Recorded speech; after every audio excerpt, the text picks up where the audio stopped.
কবি জীবনানন্দ দাশ জন্মেছিলেন বরিশাল এক গ্রামে, অর্থাৎ এখন যেটা বরিশাল বাংলাদেশের অন্তর্গত, তখন সে সময় ছিল অখণ্ড ভারতেরই একটি অংশ।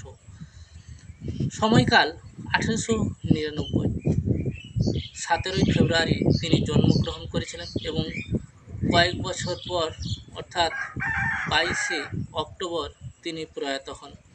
আসলে কবির যে সময় মৃত্যু তা জানা যায় যে তিনি ট্রাম দুর্ঘটনায় তিনি পরলোক গমন করেন। আসলে তিনি তার কয়েকদিন আগে একদিন তার আত্মীয়দের মধ্যে বলেছিলেন যে তিনি একটা হঠাৎ কেন দুঃস্বপ্ন দেখলেন। আসলে হয়তো ভেবেছিলেন যে হয়তো কেউ কিছু পরিবারের হয়েছে বা এরকম কিছু, এই নিয়ে তিনি আতঙ্কিত ছিলেন। তারপর সেই দুর্ভাগ্যজনক ঘটনা তার জীবনেই অর্থাৎ কবির জীবনেই নেমে আসলো। 14 অক্টোবর তিনি ট্রাম দুর্ঘটনার কবলে পড়েন এবং 14 অক্টোবর থেকে শম্ভুনাথ পণ্ডিত হসপিটালে টানা মৃত্যুর সঙ্গে সংঘর্ষ করে 22 অক্টোবর তিনি পরলোক গমন করেন, মাত্র 54-55 বছরের মধ্যেই। এটা আমাদের কাছে খুবই দুঃখজনক। তার যে কাব্যগ্রন্থগুলি ছিল তার মধ্যে ছড়া পালক, ধূসর পাণ্ডুলিপি, বনলতা, কাল, অবেলা প্রভৃতি বিশেষ উল্লেখযোগ্য। তিনি বরিশালে জন্মগ্রহণ করলেও তার বুক জোড়া আবেগ ছিল বাংলাদেশের বরিশালে এবং তিনি কলকাতাও তার কর্মজীবনের মধ্য দিয়ে এগিয়ে চলেন। অনেক গ্রন্থ এবং কাব্যগ্রন্থ লিখেছিলেন, ছোট গল্প, নাটক তার সৃষ্টি।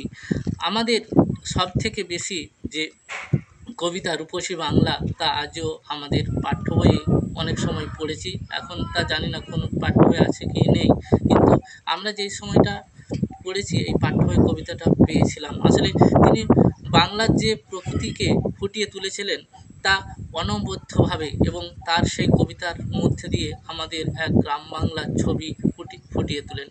তিনি কলেজে কর্মরত থাকায় বেশ কয়েকটি কলেজে তাকে কর্মচ্যুত করা হয়।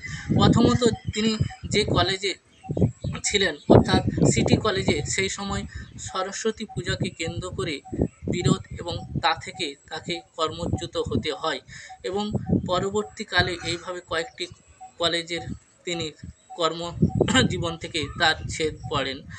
তারা ছিলেন কবিরা 3 ভাই বোন এবং পিতারা ছিলেন 7 ভাই এবং মা ছিলেন একজন লেখিকা। তিনি কুসুম কুমারী দাসের কথা সকলেই জানি।